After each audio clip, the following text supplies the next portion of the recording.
Yo, y'all ready for Angry Boy and Edgy Pikachu to make a comeback?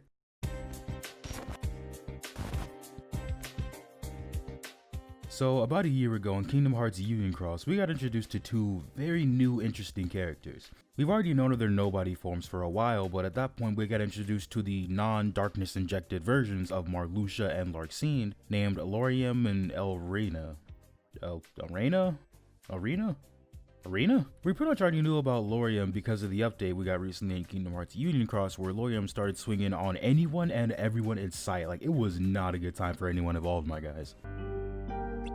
But we really haven't seen much more of, I'm just gonna call her Arena. We haven't seen much more of Arena aside from a scene that basically says, hey, look at her, she exists. But I've been thinking about why they would have shown us that all in the first place if they had no real relevance to the story so far.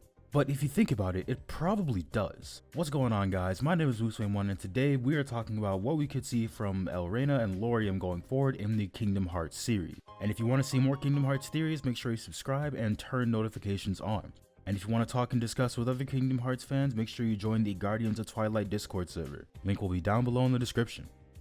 Larxene and Marluxia, since they appeared in Chain of Memories, have been characters that were always a little weird for me, or at least before Kingdom Hearts 3. Because in the organization, there were little groups that people seemed to be in. You had Xemnas and Xigbar, who were always on their own to begin with, but you had the Radiant Guardian lab crew with Vexen, Lexius, Zaldin, and Zexion. Axel and Sykes were in their own little duo, and Xion and Roxas were of course the special exceptions.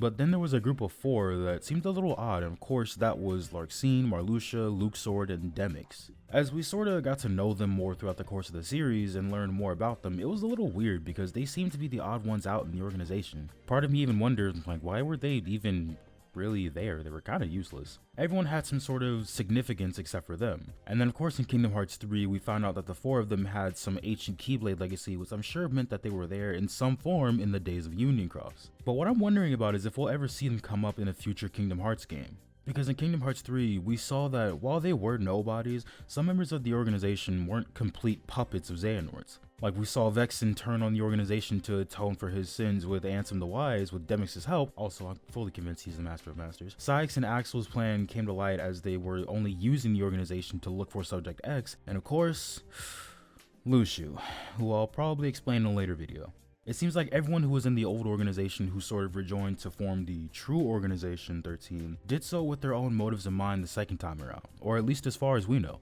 But honestly, it bothers me that Marluxia and Larxene haven't really gotten that role yet, but we could see them come back in a big way. We could see Lauriam and Arena come back and actually join the side of light to help Sora and the gang in the next major Kingdom Hearts games. And how could that happen? Well, let's break it down a little bit. So it is possible for someone to travel from the age of fairy tales to the age of sort of the main storyline. And we know this thanks to Subject X, who we know is from the age of fairy tales and is also in contact with Axel and Sykes. The reason Lauriam and Arena are in this timeline could be because of the same methods that brought Subject X to this timeline. And while we don't know how or why they became nobodies, we know that should they be recompleted and restored to their somebody forms, they would be recompleted in the present time. So now it just comes down to what they decide to do when we see them as Lauriam and Arena. Would they return once again to the darkness and become antagonists again?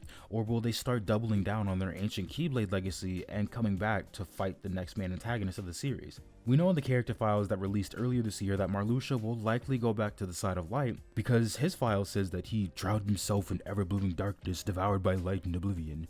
But I'm done with that. Like, Lauriam, calm down. It's not that deep.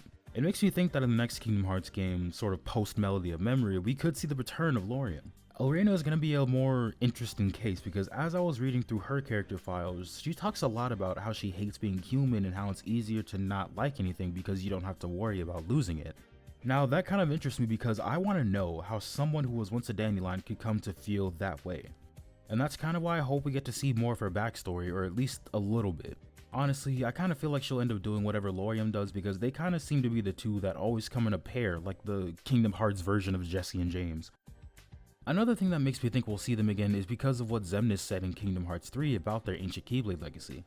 Because at that point we already knew that they were in Union Cross, and when he told them about their legacy, they looked a little bit surprised and confused. And what bothers me is that why even put that scene in there if the audience already knows what happened in Union Cross? And if it's for the people who hadn't already played Union Cross before that point, then why include the scene of Ephemera in the Keyblade graveyard? Part of me thinks that that scene was included to give context to players so when that return happens in the future games, it's not just completely out of nowhere. And hey, I could be completely wrong, but y'all know as well as I do that nothing really happens without reason in this series, and nothing's truly out of the realm of possibility with Nomura at the helm. But in any case, part of me just hopes that we get to see their redemption arcs. We know that Lauriam is done with darkness from his reports, and I want to see how he goes about atoning for what he did. And I know we'll likely get this in Union Cross, but I also want to know why he became a Seeker of Darkness. Part of me thinks that the rage he felt when he found out his sister died could have planted seeds of darkness and malice in his heart, and the darkness overtook him. And in the case of Larxene, I want to know what happened in order to make her a Seeker of Darkness, because we genuinely have no idea about her at all other than that she was there in the Age of Fairy Tales. And if they do decide to return as Keyblade wielders, I want to see how, or if, because I feel like she'd be kind of an asshole, she goes about atoning for what she did. It'd be interesting to see Elrena talk to Naminé and see what kind of interaction that would be, because she owes Naminé an apology for everything she did in Chain of Memories. I know we already got this story with Axel joining the Side of Light, and we'll likely be getting it from Saïx again, but it'd be interesting to see that story sort of done in this way. Because we know Axel had tied to Roxas, and before he sacrificed himself at Kingdom Hearts 2, he had sort of reconciled with Sora.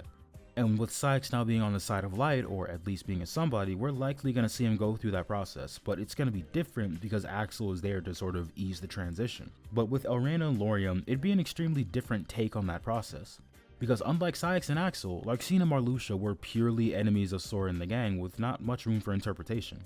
I mean, Marluxia has Ventus, but he doesn't really remember anything.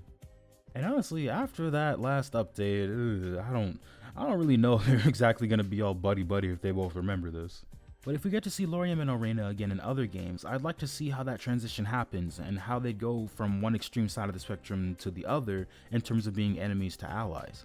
And with being from the Age of Fairy Tales, we'd have to know how and when they got here, because that also has yet to be explained. And I know they're not going to get fleshed out backstories, or at least not nearly as much as characters like Riku or Sora, but I'd like them to have something more than just, we were Seekers of Darkness who had a backstory and now we're gone. Which is why I think we'll see a lot more of them in the next couple of games, and maybe they'll make a comeback in Kingdom Hearts 4.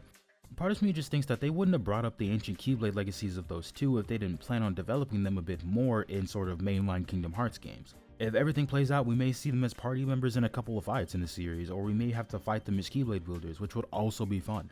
I'd be interested to see their movesets and how they fight with actual Keyblades, because we know with Axel, they sort of keep their nobody powers when they return from their nobody form. And we already know that Lauriam has the Rumbling Rose, but I still like to see sort of how he uses it. And of course, we have no idea what Elrena's Keyblade would look like, but I kind of hope it's not the generic Starlight that everyone had. I hope it's personalized with sort of electric powers and electric sort of design. I think that'd be really cool. But enough of what I think, what do you guys think? Let me know down below in the comments, or join the Discord and tell me there. And as always, if you've enjoyed the video, make sure you leave a like and subscribe to the channel, both of those really help me out as well. So that's all for now, have a great day and remember to stay strong and keep moving forward. Peace out.